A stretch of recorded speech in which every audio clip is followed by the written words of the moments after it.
Welcome to Sinister Stories, where the shadows hold more than just secrets. If you're a fan of the dark and the twisted, you're in the right place. Tonight, we dive into a tale that will send chills down your spine. Before we begin, make sure to hit that like button and subscribe if you haven't already, so you don't miss a single spine-tingling story.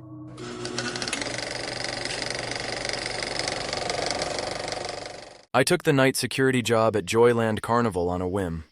It was an off-season position, meant to last only through the winter while the park went through renovations and an equipment upgrade.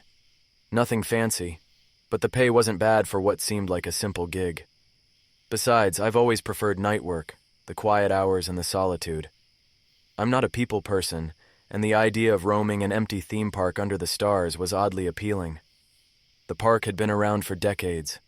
Tucked away on the edge of town near a small lake, it was the kind of place that was bursting with life in the summer and felt like a ghost town in the winter. Rides that would have been filled with screams and laughter stood silent, their bright colors dulled in the moonlight.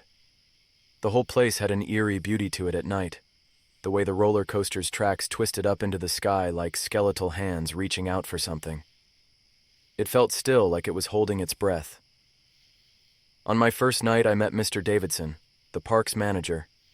He was an older man, probably in his mid-60s, with graying hair and a face that looked worn from years of long shifts and the pressures of running the place. As he walked me around the empty park, showing me my route and the key locations, he spoke in a low, gruff voice that barely broke the silence. "Listen," he said, stopping near the carousel. "There are some things you need to keep in mind during your shifts here. This place isn't like the others. It's got a history. Some of it good, some of it not so much. Just follow the rules and you'll be fine." I chuckled, brushing it off. Rules? Like don't ride the Ferris wheel alone or make sure the clowns don't escape. He didn't laugh. Instead, he handed me a small, worn piece of paper, folded and creased like it had been opened and closed 100 times. Across the top, in faded ink, were the words, "Night Security Rules." Below, in the same old-fashioned script, a list of instructions. Night Security Rules. Never look directly at the carousel between 1 and 3 a.m. If you hear carnival music, follow it to the entrance and wait until it stops. Do not enter the funhouse alone. If someone dressed as a clown waves at you, turn around and walk away. The list seemed absurd, and I chuckled again, expecting him to say it was a joke. But when I looked up, Davidson's face was grim. He met my gaze, and for a moment, I thought I saw a flicker of something. Worry? Fear? "Do not," he said, his voice low. "Under any circumstances, break these rules." I shrugged, feeling a strange discomfort settle in my stomach, but I nodded. "Sure thing. If it keeps the ghosts at bay, I'll do it."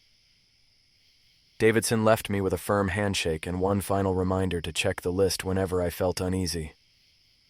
I watched him leave, his figure disappearing into the darkness beyond the park gates, and then I turned to look at the paper in my hand. The first rule felt innocuous enough. Never look directly at the carousel between 1 and 3 a.m. I glanced over at the carousel, a colorful fixture even in the dim light. The horses were lined up in silent parade, frozen in mid-gallop, their manes captured in a permanent wave. Their glassy eyes seemed to follow me as I walked by, an effect that was eerie at night. But Davidson's warning lingered, and I tucked the list into my pocket, telling myself it was just some quirky attempt to add mystery to the place. The park was still and quiet, an unnatural silence that settled deep into the empty spaces between the rides and food stalls. The Ferris wheel loomed in the distance, towering above the park like a watchful eye. I felt a faint chill, and I told myself it was just the cool night air seeping through my jacket. I turned on my flashlight, the beam cutting through the darkness as I began my rounds. The hours passed slowly. I wandered through the empty paths, the only sounds the crunch of gravel underfoot and the occasional creak of an old ride swaying in the wind. Around midnight, I found myself back near the carousel, and I paused, glancing at the clock on my phone. 12:15. The rules said not to look at it after 1 a.m., and I had no problem obeying that. I decided to keep moving, staying close to the edge of the park, where the woods crept up close to the fences. My mind started to wander, drawn to the oddities of the place. The aging rides, the faded posters, the way the park felt almost frozen in time. It was as if it had been waiting, holding on to its past, like a memory that refused to fade. At one point, I passed by the funhouse. In the day, it was bright and cheerful, with a cartoonish face painted above the entrance. But now, in the dim light, it looked different, almost sinister. The colors were faded, and the once smiling face seemed to have twisted into a leer. I felt an irrational urge to go inside, to walk through the twisting halls and see what lay at the end. But rule number 3 lingered in my mind. Do not enter the funhouse alone. I laughed to myself, dismissing the impulse. I was alone in a deserted theme park at night after all. Who wouldn't feel a little jumpy? As I continued my patrol, I caught sight of the clown statues scattered throughout the park. They were relics from the park's early days, dressed in garish, old-fashioned costumes and frozen in a perpetual wave or a cheerful grin. Something about them was unsettling. The way their painted smiles seemed a little too wide, a little too fixed. And that last rule. If someone dressed as a clown waves at you, turn around and walk away. It was ridiculous. Who would be dressed as a clown here, at this hour? I shook my head, dismissing the strange list once again. It was nothing more than a set of superstitions, an old security guard's joke left behind to spook the newbies.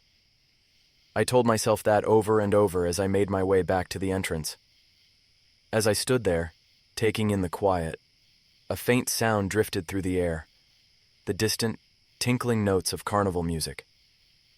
I froze, every hair on my body standing on end. It was faint, almost like a memory, a melody that seemed to come from somewhere deep within the park. I reached for the list in my pocket, unfolding it with trembling fingers.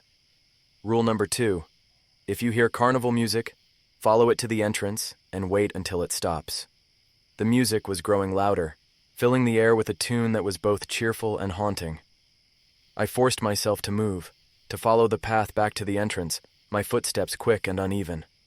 The music continued, echoing through the empty park, a haunting melody that seemed to wrap around me, drawing me in.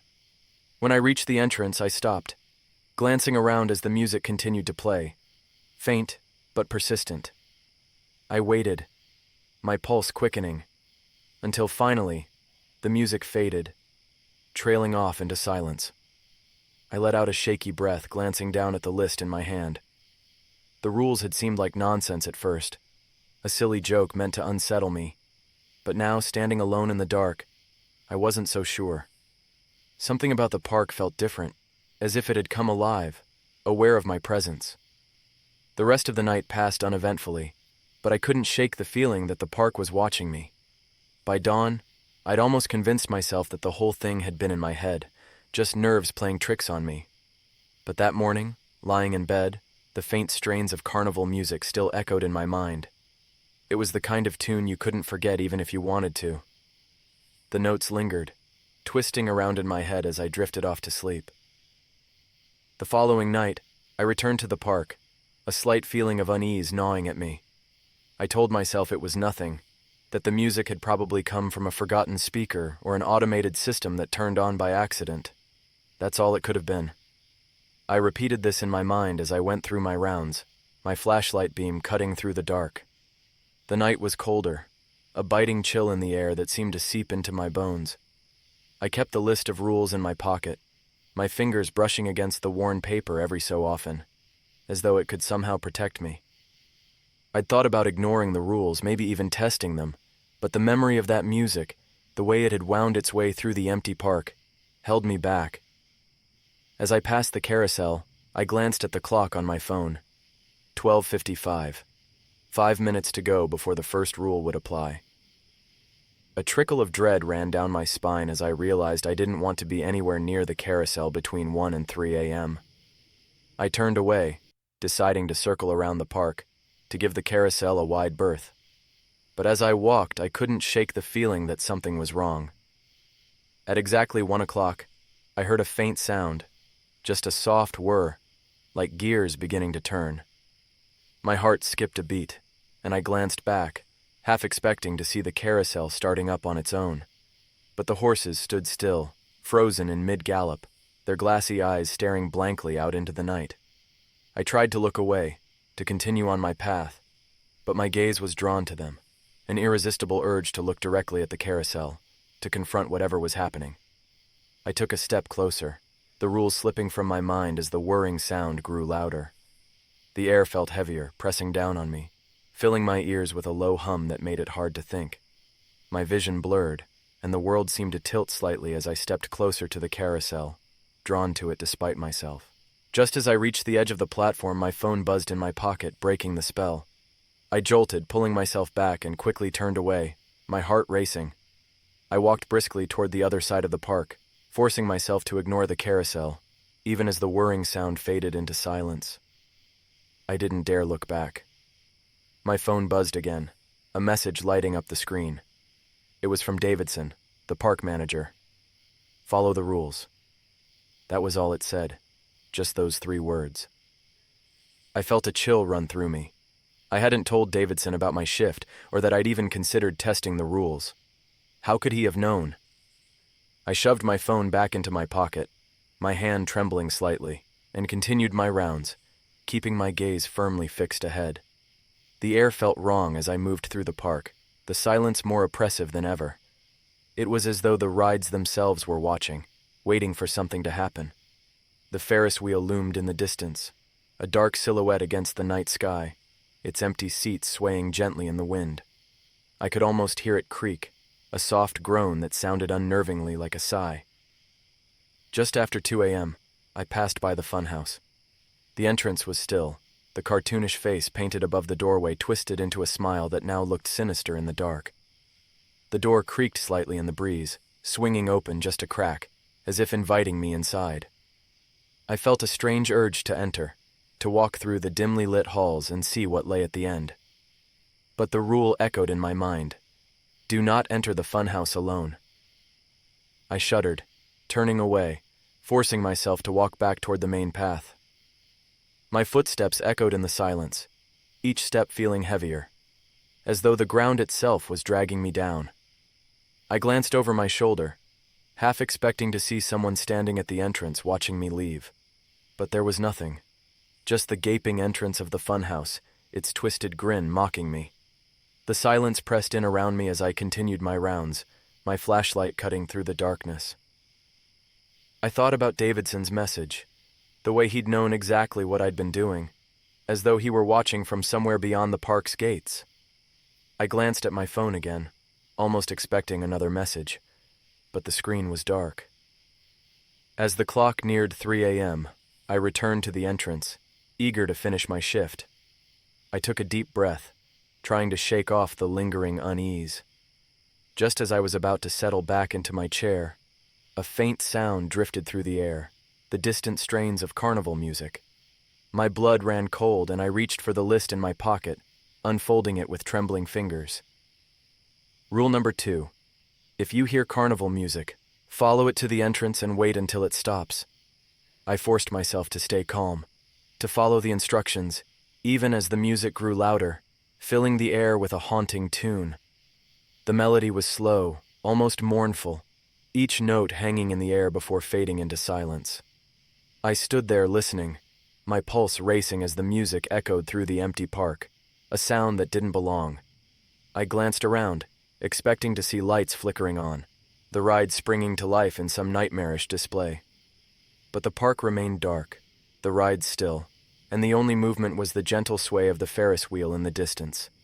The music continued, winding its way through the air, a melody that felt strangely familiar, as though I'd heard it before, long ago. My phone buzzed again, and I glanced down, half expecting another message from Davidson. But the screen was blank, and when I looked up, the music had stopped. The silence that followed was absolute, a heavy stillness that pressed down on me, filling my ears with a ringing that wouldn't fade. I stood there, rooted to the spot, my heart pounding as the reality of the rules settled over me. They weren't just guidelines, they were warnings, boundaries meant to keep me safe from whatever lurked in the shadows of Lakeside Carnival. I glanced around, my gaze sweeping over the darkened rides, the empty stalls, the rows of clown statues frozen in perpetual cheer. For the first time, I felt as though the park itself were alive, aware of my presence, watching me from every corner, every shadow. Just then, I caught a glimpse of movement out of the corner of my eye. I turned, my heart racing, but saw nothing. The shadows seemed to shift, pooling in strange shapes that vanished as soon as I tried to focus on them. I took a deep breath, telling myself it was just the darkness playing tricks on me, but the sense of unease grew stronger, a knot of dread settling in my stomach. The sound of gravel crunching broke the silence, and I froze. Someone, or something, was moving toward me, footsteps echoing in the stillness. I gripped my flashlight, the beam wavering slightly as I pointed it toward the source of the sound. But the footsteps stopped, and the darkness swallowed whatever had been there. A chill ran down my spine, and I glanced back at the entrance, suddenly desperate to leave, to escape the strange pull of the park. But my shift wasn't over, and I knew I couldn't leave until dawn. I took a deep breath, steadying myself, and continued my rounds, forcing myself to ignore the shadows that seemed to close in around me. The rules felt heavier now, their words echoing in my mind, a reminder that there were forces at work in the park that I couldn't understand. I could feel their presence, lurking in the darkness, waiting for me to make a mistake. And as I walked, I knew one thing for certain. I wasn't alone. The weight of the silence bore down on me as I made my way through the park. The rides loomed like towering skeletons, their frames twisted and shadowed, each one standing as a silent witness to the strange occurrences of the night.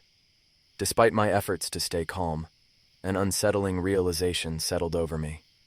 This place was watching, waiting, and somehow it was aware of my every move. As I continued my patrol, a strange compulsion grew within me, a pull I couldn't resist. It was almost as if the park itself were guiding me, leading me down winding paths, past the silent games booths and empty snack stands. The familiar layout felt distorted, the paths stretching longer, twisting in ways I couldn't quite remember.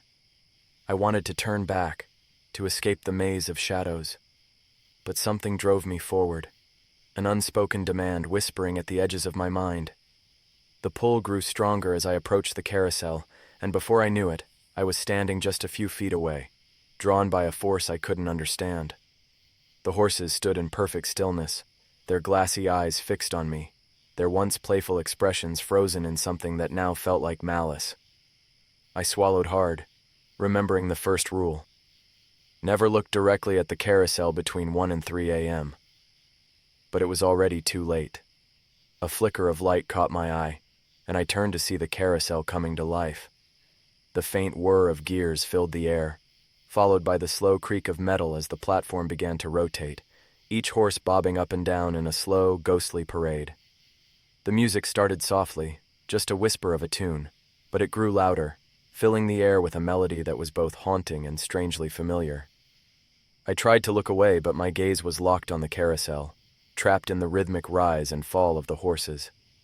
My pulse quickened, and I felt a strange, creeping fear settle over me. An understanding that I was witnessing something forbidden, something I shouldn't have seen. I wanted to turn and run, to escape the pull of the music and the carousel, but my feet felt rooted to the ground.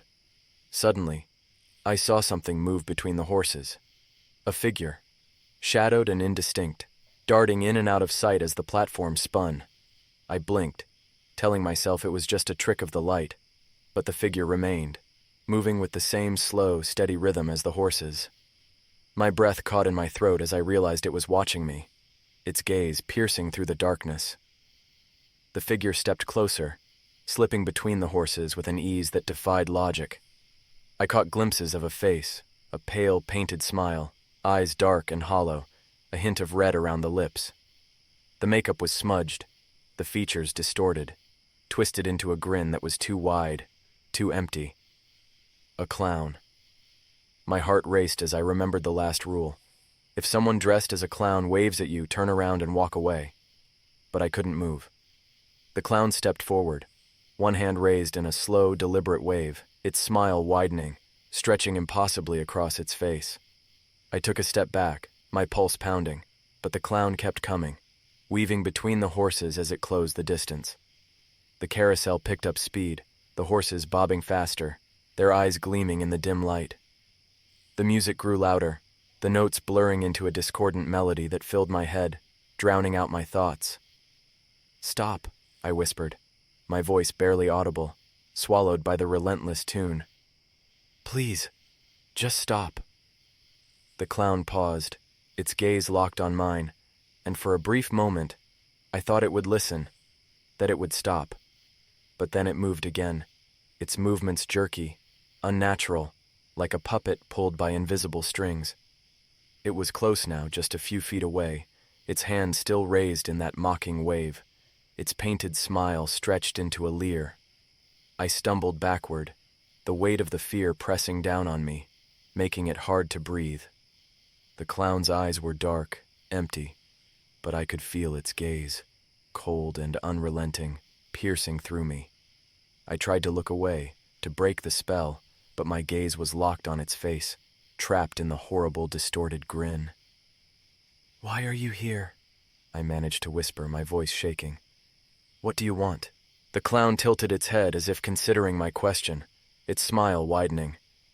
It raised a hand, pointing at me, its finger held steady, accusing.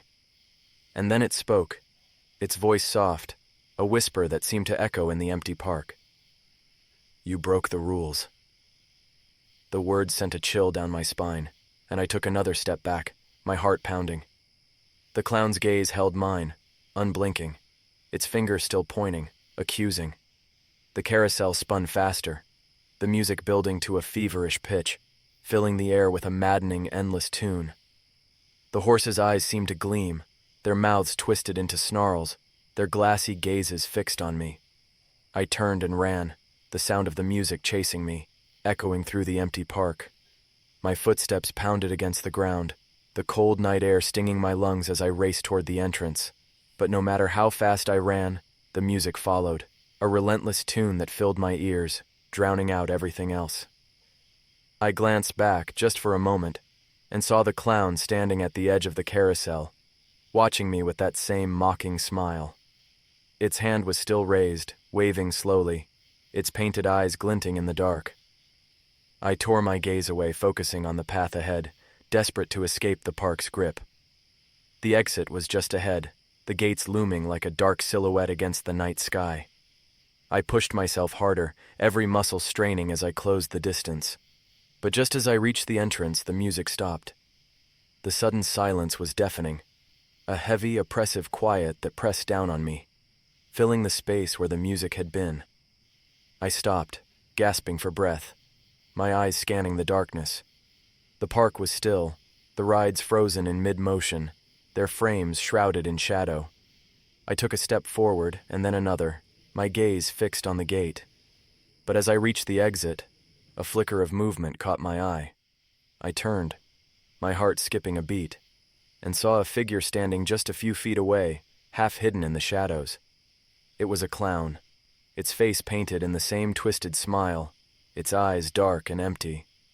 It raised a hand, waving slowly, its grin widening as it stepped closer. "No," I whispered, shaking my head, backing away. "No, this isn't real." The clown took another step, its gaze locked on mine, its smile frozen, unchanging. I stumbled backward, my pulse racing, the weight of the silence pressing down on me, making it hard to breathe. The park was watching, waiting, its presence filling the air with a palpable sense of anticipation. I turned and ran, my footsteps echoing through the silence. The image of the clown's grin burned into my mind. The park seemed to twist around me, the paths stretching longer, winding in strange, impossible directions.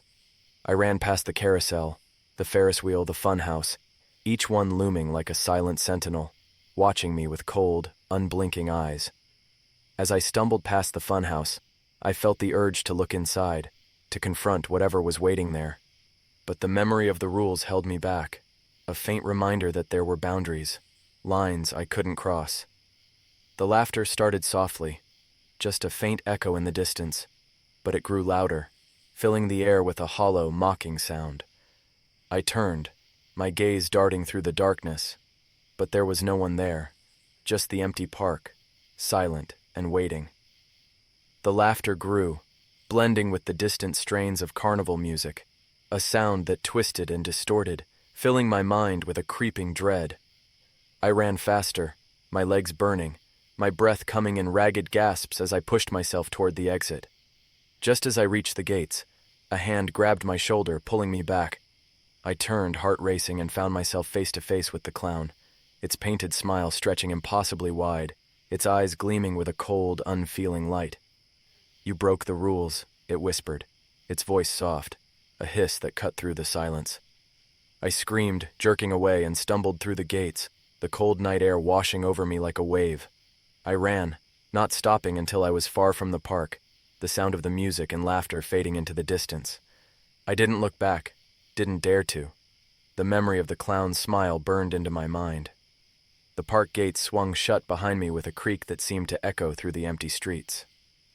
I kept running until the lights of the park had faded into the distance, my breath coming in shallow gasps, my mind reeling with images of the night.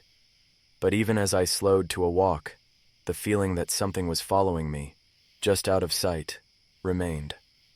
I glanced back over my shoulder, expecting to see the painted face of the clown in the shadows, but the streets were empty.